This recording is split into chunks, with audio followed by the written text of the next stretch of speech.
You are at a cocktail party in the suburbs on Saturday night. You are talking to a cardiologist. He says he can't afford the vacation his kids want. You think he is joking, but he is not. His annual income is $415,000. He has $3,150 in his account. He owes $18,500 on his credit cards. He has actually rented a Porsche he can't afford to buy. If his hospital didn't pay his salary for 3 months, he would lose everything. He earns more than 98% of people living in America, but he experiences the same financial anxiety as someone earning $45,000. This is not a rare situation. It is an epidemic. My name is Logan Wolfe, and I study the paradox of high-income poverty. If you've ever wondered why doctors, lawyers, and executives seem stressed about money despite earning the highest salaries, or if you earn a six-figure salary annually yet still feel broke, subscribe, because what I am about to show you explains why income level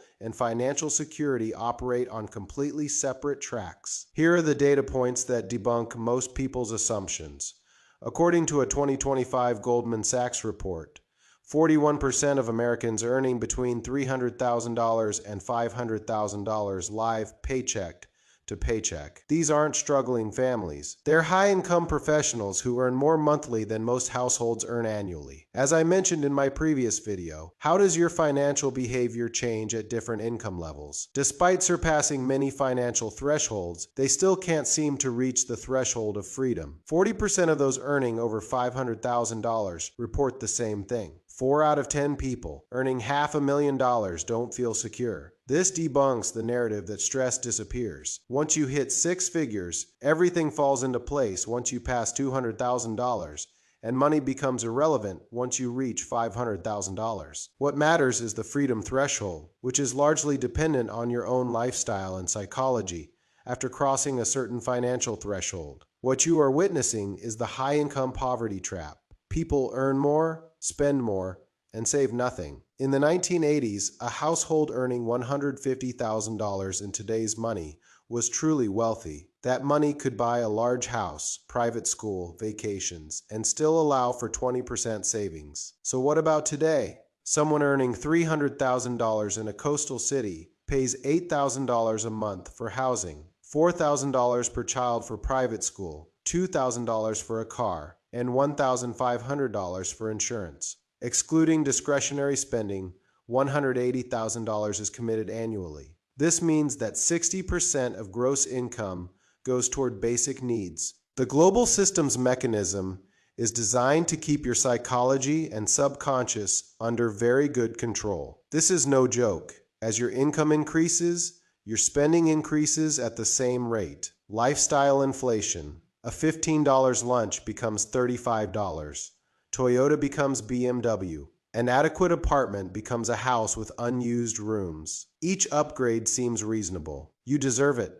The math is right. But as the upgrades pile up, savings stay flat. Once you pass $100,000, something shifts in your brain. Small purchases become invisible. You stop tracking $50 transactions. You don't need to justify a $200 dinner. You've entered what researchers call the decision fatigue zone. Your income is so high that micro-budgeting seems beneath you. But instead, you never implement macro-budgeting, so money flows away without scrutiny. Banks notice this shift too. Once you cross $100,000, you move from the fee-based zone to the premium service zone. You get pre-approved mortgages in amounts that scare you, credit lines that could finance a small business. The bank's message is clear: you've made it, spend accordingly. And most people do. That is the basic mechanism of the trap. A family earning $80,000 can afford $2,000 in monthly housing expenses. A family earning $300,000 can afford $7,000. Both allocate about 30% of their gross income to housing. Both feel equally constrained. The high-income family has more expensive problems, but their financial flexibility is the same zero. That is the answer most high-income people don't want to hear. The problem isn't income fixed costs. When you commit to expenses like a $7,000 mortgage, a $1,200 car lease, and $3,000 for private school, you are taking on an annual obligation of $132,000, excluding grocery shopping. These are expenses that don't fluctuate with income and can't be negotiated. You are trapped. This shows us that even if consumer psychology gives you comfort and the numbers in your pocket exceed 6 digits, you still have to work for the system. Are you curious about the key word that keeps this system going? Let me tell you: payment. Even if you exceed financial thresholds and increase your income, your psychology and the system push you to spend more. I want to mention another useful keyword that could be beneficial for your subconscious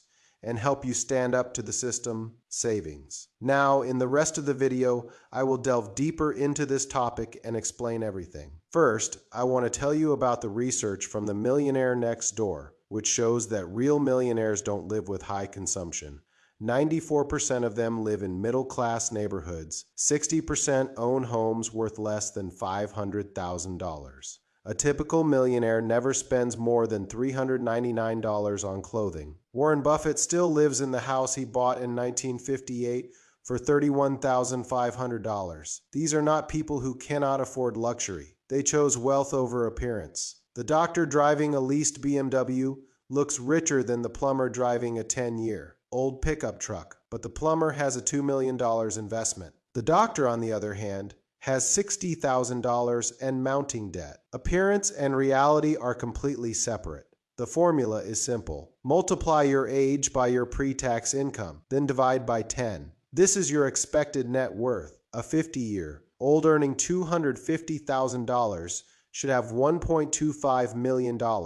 Most high-income individuals fail miserably at this, but there is a psychological component that makes escape nearly impossible. High income changes your peer group, and your peer group redefines normal. When you earned $60,000, you compared yourself to people earning $60,000. Now you are making $200,000, and you are in the same room as people making $500,000. Despite absolute improvement, your relative position feels lower. Social comparison often accelerates this trap. You see your friends vacationing in Santorini, renovating their kitchens, buying Teslas. Every purchase resets what you think you can afford.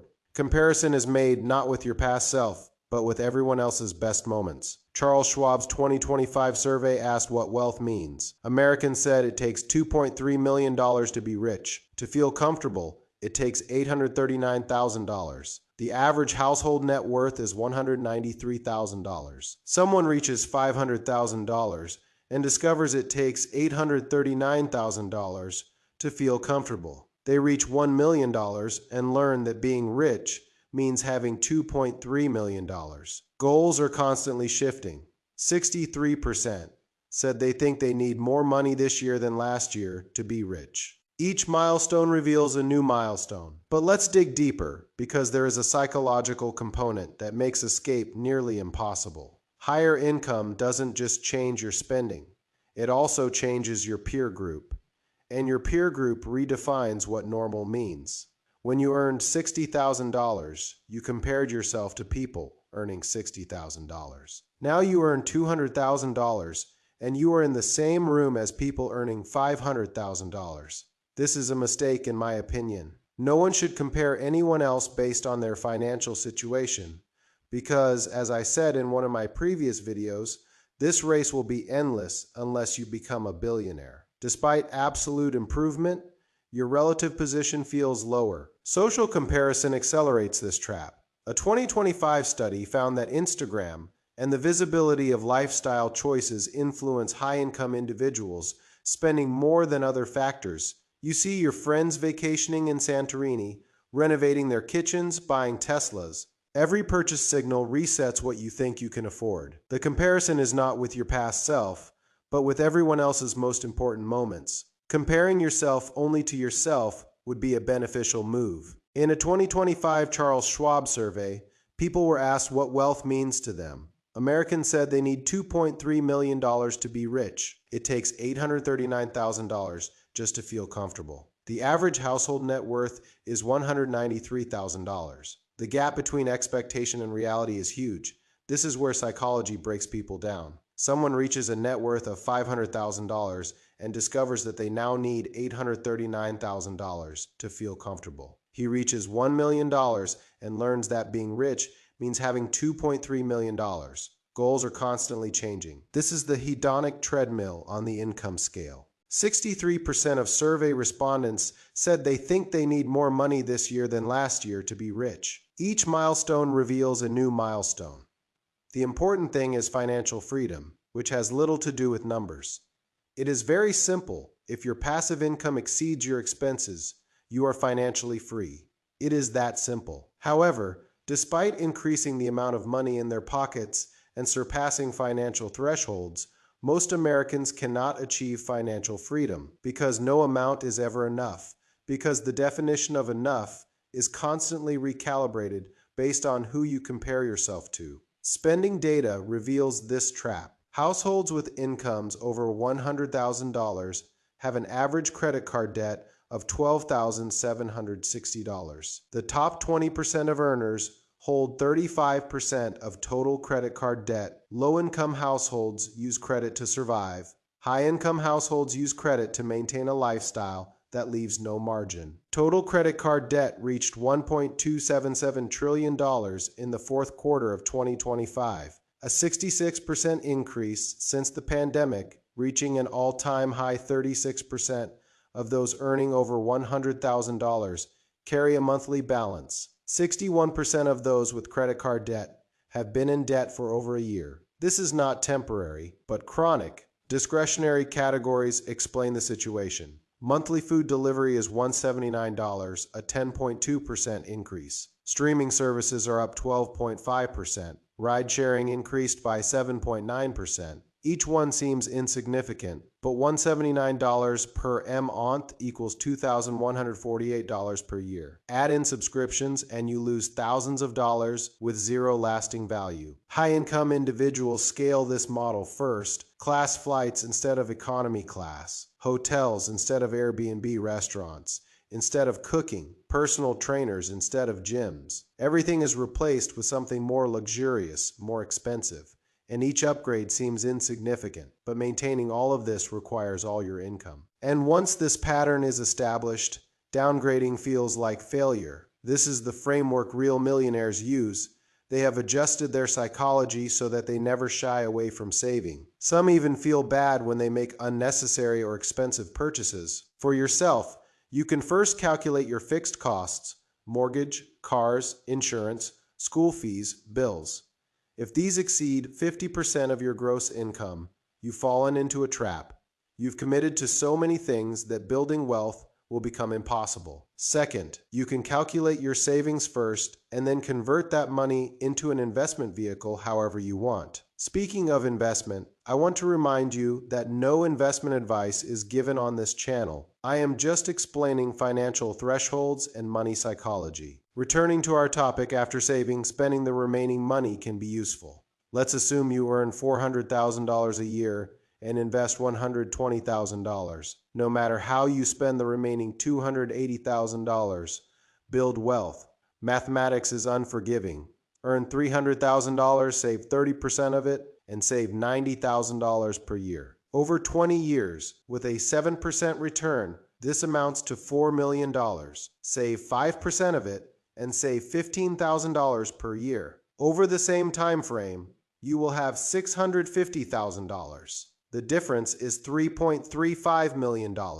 That is the cost of the trap. Third, reframe expenses as a demand on future time. A $7,000 mortgage isn't a home. It is 15 years of forced employment. A $1,200 car lease requires you to stay in a job you might hate for 3 years. Every fixed cost demands your future. When you look at it this way, decisions change. Fourth, you can adopt selective frugality. 44% of millionaires spend more on experiences than luxury goods, but they make ruthless choices.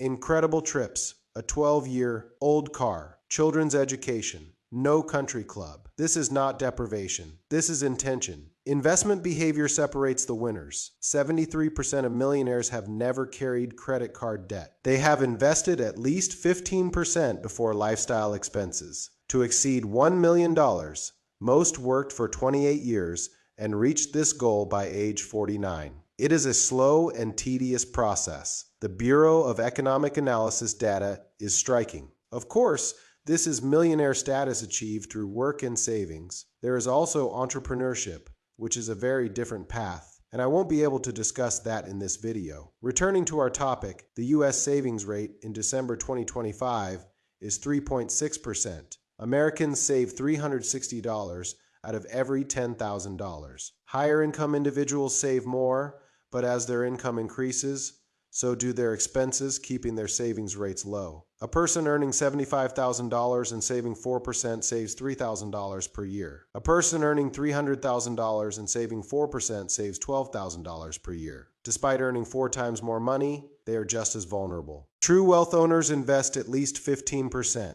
The difference between 4% and 15% increases significantly over 30 years. What high-income individuals don't want to accept is this. To escape this trap, one must face an uncomfortable question. What are all these expenses actually for? It could be a BMW or a Honda. Private school may not be necessary. Going to restaurants every night is not nourishment. It is convenience. A house with guest rooms impresses unimportant people. These are not judgments. They are visible trade-offs. The high-income poverty trap is not about deprivation. It is about intention. Most people do not consciously choose their spending habits. They gradually accumulate their spending until their entire income is spent. To reverse this situation, it is necessary to monitor every recurring expense and question whether it provides value proportional to its cost. Most of the time, the answer is no. Subscriptions go unused. Square footage sits empty. Memberships provide status rather than benefit. 77% of Americans do not feel financially comfortable,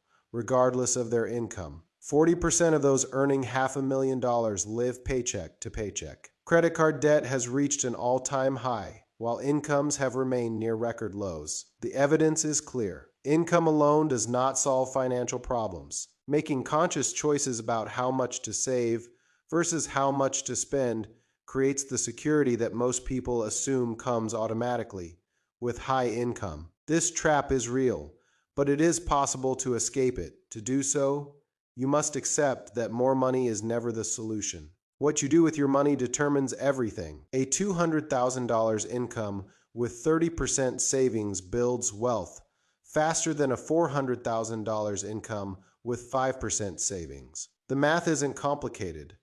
What is complicated is behavior and human psychology.